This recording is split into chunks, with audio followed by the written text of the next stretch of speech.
7월 6일 저희들에게 주신 하나님 말씀은 사무엘하 14장 21절로 33절까지 말씀입니다. 왕이 요압에게 이르되 내가 이 일을 허락하였으니 가서 청년 압살롬을 데려오라 하니라. 요압이 땅에 엎드려 절하고 왕을 위하여 복을 빌고 요압이 이르되 내 주 왕이여 종의 구함을 왕이 허락하시니 종이 왕 앞에서 은혜 입은 줄을 오늘 아나이다 하고 요압이 일어나 그 술로 가서 압살롬을 데리고 예루살렘으로 오니 왕이 이르되 그를 그의 집으로 물러가게 하여 내 얼굴을 볼 수 없게 하라 하매 압살롬이 자기 집으로 돌아가고 왕의 얼굴을 보지 못하니라. 온 이스라엘 가운데에서 압살롬 같이 아름다움으로 크게 칭찬받는 자가 없었으니 그는 발바닥부터 정수리까지 흠이 없음이라. 그의 머리털이 무거움으로 연말마다 깎았으며 그의 머리털을 깎을 때에 그것을 달아본즉 그의 머리털이 왕의 저울로 200세겔이었더라. 압살롬이 아들 셋과 딸 하나를 낳았는데 딸의 이름은 다말이라. 그는 얼굴이 아름다운 여자더라. 압살롬이 이태 동안 예루살렘에 있으되 왕의 얼굴을 보지 못하였으므로 압살롬이 요압을 왕께 보내려 하여 압살롬이 요압에게 사람을 보내어 부르되 그에게 오지 아니하고 또 다시 그에게 보내되 오지 아니하는지라. 압살롬이 자기의 종들에게 이르되 보라 요압의 밭이 내 밭 근처에 있고 거기 보리가 있으니 가서 불을 지르라 하니라. 압살롬의 종들이 그 밭에 불을 질렀더니 요압이 일어나 압살롬의 집으로 가서 그에게 이르되 어찌하여 내 종들이 내 밭에 불을 질렀느냐 하니 압살롬이 요압에게 대답하되 내가 일찍이 사람을 내게 보내 너를 이리로 오라고 청한 것은 내가 너를 왕께 보내 아뢰게 하기를 어찌하여 내가 그 술에서 돌아오게 되었나이까. 이때까지 거기에 있는 것이 내게 나았으리이다 하려 함이로라. 이제는 네가 나로 하여금 왕의 얼굴을 볼 수 있게 하라. 내가 만일 죄가 있으면 왕이 나를 죽이시는 것이 옳으니라 하는지라. 요압이 왕께 나아가서 그에게 아뢰매 왕이 압살롬을 부리니 그가 왕께 나아가 그 앞에서 얼굴을 땅에 대어 그에게 절하매 왕이 압살롬과 입을 맞추니라. 아멘. 외모보다 중심이 아름다워야 한다라는 제목으로 오늘 아침 말씀 전합니다. 8월부터 10월경에 피는 꽃 중에 투구꽃이라는 이름의 꽃이 있습니다. 투구꽃은 보랏빛을 내는 길쭉한 모양이 아름답고 특이해서 관상용 꽃으로 각광을 받습니다. 그런데 투구꽃이 가지고 있는 독특한 특징이 하나 있는데요. 바로 독을 품고 있는 독초라는 것입니다. 꽃의 모양은 아름답지만 그 아름다움 속에는 치명적인 독이 숨겨져 있다는 것입니다. 우리 주변에는 겉으로 보기에는 아름답지만 그 아름다움 속에 숨겨진 마치 독과 같은 것들이 있습니다. 한 예로 하얗게 눈이 쌓인 산에 눈사태가 일어나면 사방으로 눈발이 휘날리는 모습은 정말 아름답지만 그 아름다운 눈사태 때문에 매년 수백 명의 사람들이 생명을 잃는다고 합니다. 그렇기 때문에 아름다움이 주는 감동도 있습니다. 그러나 보여지는 아름다움만을 가지고서 모든 것이 아름답다라고 말하기는 어렵다라는 것입니다. 특별히 사람이 그렇습니다. 이 사람이라는 존재, 외모로 보여지는 아름다움 속에 감춰져 있는 악한 모습이 있을 수 있다는 것이죠. 오늘 본문이 바로 이러한 사람의 모습을 저희들에게 잘 보여주고 있는 본문입니다. 요압과 드고와 여인의 활약으로 드디어 다윗은 아들 압살롬을 예루살렘으로 다시 데리고 오게 됩니다. 그렇다고 해서 다윗이 압살롬을 완전히 용서해 준 것은 아니었습니다. 왜냐하면 24절 말씀 함께 보도록 하겠습니다.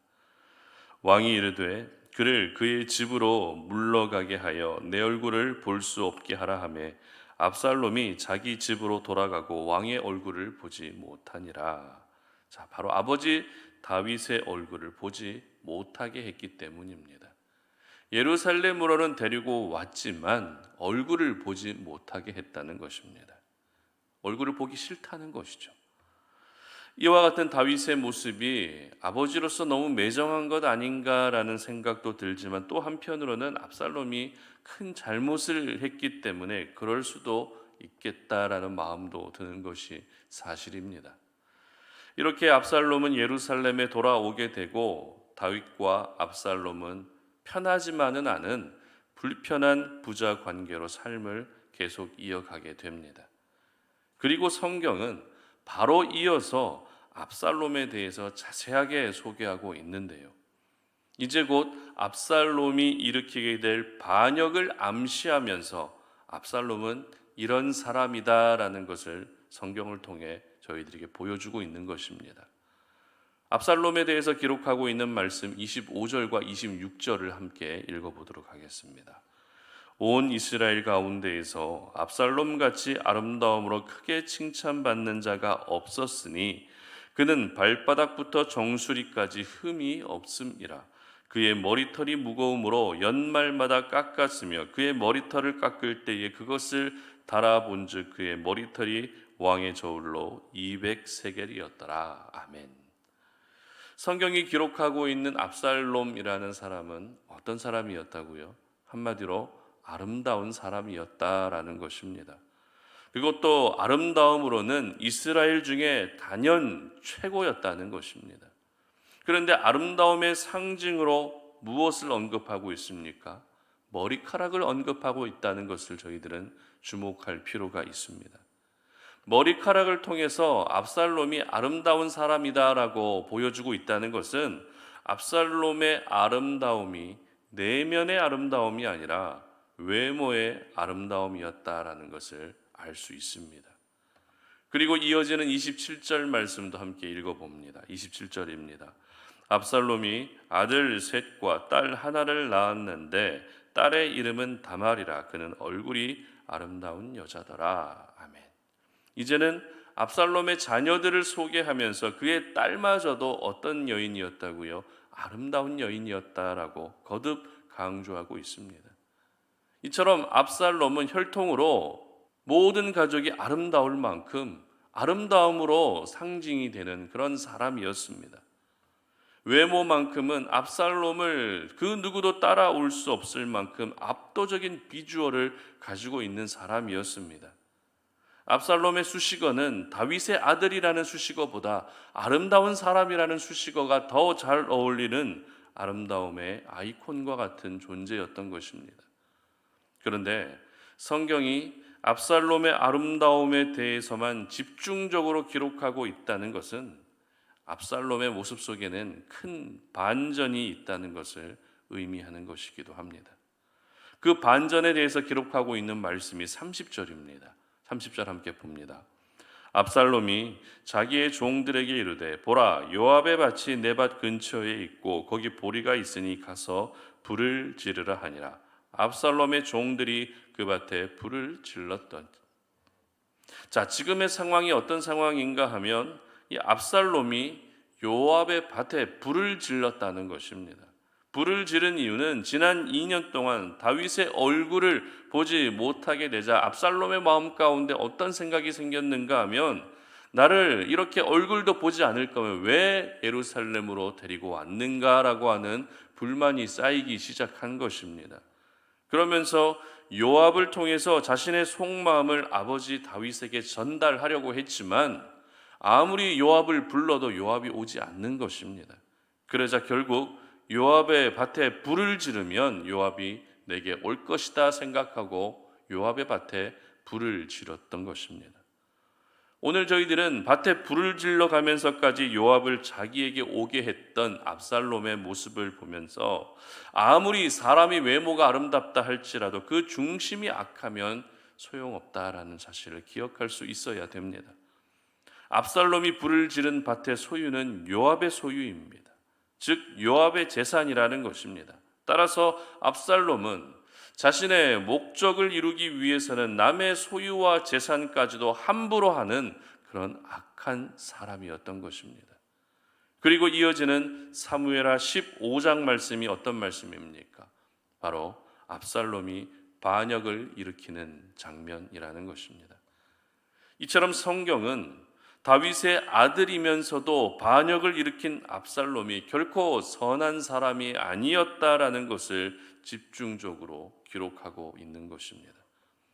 아버지 다윗이 압살롬에게 얼굴을 보지 못하게 했다는 것이 반역의 이유가 된 것이 아니라 압살롬은 원래부터가 자신의 목적을 이루기 위해서라면 수단과 방법을 가리지 않는 악한 사람이었던 것입니다.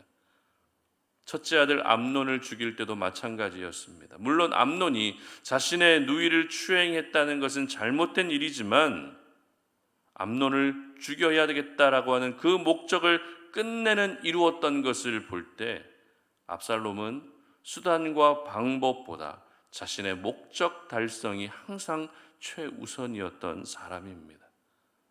여러분, 외모가 아름다워도 그 중심이 아름답지 않으면 소용없는 것입니다. 우리가 이 부분에 대해서 조금 더 묵상하게 되면 저희들은 자연스럽게 두 사람이 떠오릅니다. 누구입니까? 사울과 다윗입니다. 사울도 역시 외모로만 보게 되면 이스라엘 백성들 중에 최고였습니다. 그러나 사울의 중심은 결코 아름답지 못했죠. 사울의 중심은 자기 욕심을 채우기 위한 쪽으로 바뀌어갔고 결국 비참한 죽음을 당하게 됩니다. 그렇다면 또 다윗은 어떻습니까? 성경이 기록하고 있는 다윗의 외모는 용모가 아름다웠다라고 분명히 기록합니다. 그런데 다윗은 외모만 아름다운 것이 아니라 그 중심까지 아름다운 사람이었습니다. 그래서 하나님이 다윗을 보시며 내 마음에 드는 사람이다, 내 마음에 합한 사람이다라고 그렇게 칭찬해 주셨던 것입니다. 그렇습니다. 외모의 아름다움은 중심의 아름다움으로 반드시 나타날 수 있어야 됩니다. 외모의 아름다움보다 더 중요한 것은 중심의 아름다움입니다. 마음의 아름다움입니다. 그 믿음이 아름다워야 한다는 것입니다. 그러므로 우리 성도님들에게 권면합니다. 여러분, 압살롬의 외모를 동경하는 것이 아니라 압살롬의 중심을 경계할 수 있었으면 좋겠습니다. 압살롬의 외모를 따라하기보다 압살롬의 중심을 멀리할 수 있었으면 좋겠습니다. 우리가 살아가고 있는 이 세상 속에서는 많은 것들이 이 외모로 평가되는 것이 사실입니다. 외모로 보여지는 모습이나 행동에서 어떤 매력이 발산되면 그 외모를 부러워하고 그 외모를 따라합니다. 하지만 우리 하나님은 절대 외모로 사람을 평가하지 않으십니다. 하나님은 언제나 그 중심이 어떤 곳을 향해 있는지, 무엇을 바라보고 있는지, 무엇을 의식하고 있는지를 더 중요하게 여기신다는 것입니다. 우리 하나님은 보여지는 외모와 모습에 절대 속지 않으십니다. 그러므로 저와 여러분은 외모와 모습, 보여지는 그 모습으로 하나님을 기쁘시게 하는 것이 아니라 그 중심으로 하나님을 기쁘시게 해드릴 수 있어야 하는 것이죠. 압살롬의 외모는 누구나 부러워할 수밖에 없는 아름다운 외모였지만 그의 중심은 결코 아름답지 못했습니다. 그리고 하나님이 세우신 다윗을 반역하는 큰 죄를 짓고 비참한 최후를 맞게 됩니다. 하나님이 세우신 다윗을 반역했다는 것이 어떤 의미입니까? 하나님을 반역했다는 의미입니다. 이처럼 중심이 아름답지 못하면 하나님을 반역하게 됩니다. 중심이 아름답지 못하면 하나님과 멀어지게 되고 하나님이 말씀하신 길을 걸어가지 않게 되는 것입니다.